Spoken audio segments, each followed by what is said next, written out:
L'évaporation peut-elle provoquer une baisse de température? Voici le modèle de schéma à respecter.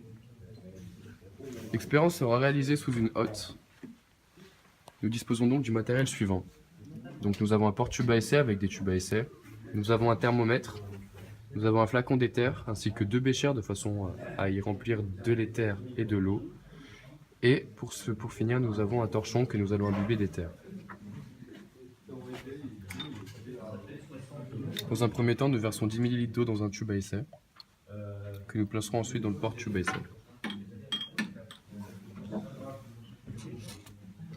Nous prélèverons de l'éther dans un autre bécher.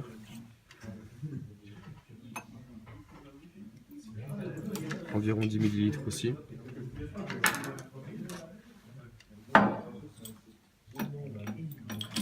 Nous relèverons ensuite la température ambiante de l'eau présente dans le tube à essai, environ 19 degrés. Pendant ce temps, nous versons donc l'éther sur le torchon de façon à ce que le produit chimique s'imbibe et pénètre dans le chiffon. Passons donc à l'expérience. Nous allons donc entourer le chiffon autour du tube à essai hermétiquement de façon à qu'il n'y ait aucun transfert d'énergie. Nous observons ensuite le thermomètre et nous remarquons que la valeur descend. Ici, le chiffon est enroulé hermétiquement autour du tube à essai. Il n'y a aucun transfert d'énergie avec l'extérieur. Les seuls transferts d'énergie ont lieu à l'intérieur avec la réaction entre le produit et le tube à essai. Nous pouvons voir que la température est en train de baisser colossalement.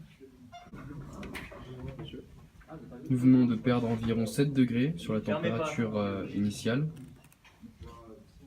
Nous pouvons remarquer que la température continue de descendre. Elle descend de plus en plus lentement, mais elle descend quand même. Cela signifie que l'éther est en train de sécher sur le chiffon. Quand l'éther aura définitivement séché et ne sera plus présent sur le chiffon, la température remontera jusqu'à reprendre une température ambiante. Comme énoncé précédemment, la température est donc en train de remonter. Cela signifie que l'éther n'est plus présent sur le chiffon. Nous allons donc vous montrer l'état du chiffon actuel. Le chiffon est entièrement sec. La température du liquide va donc redevenir à 20 degrés, sa température initiale. Voilà.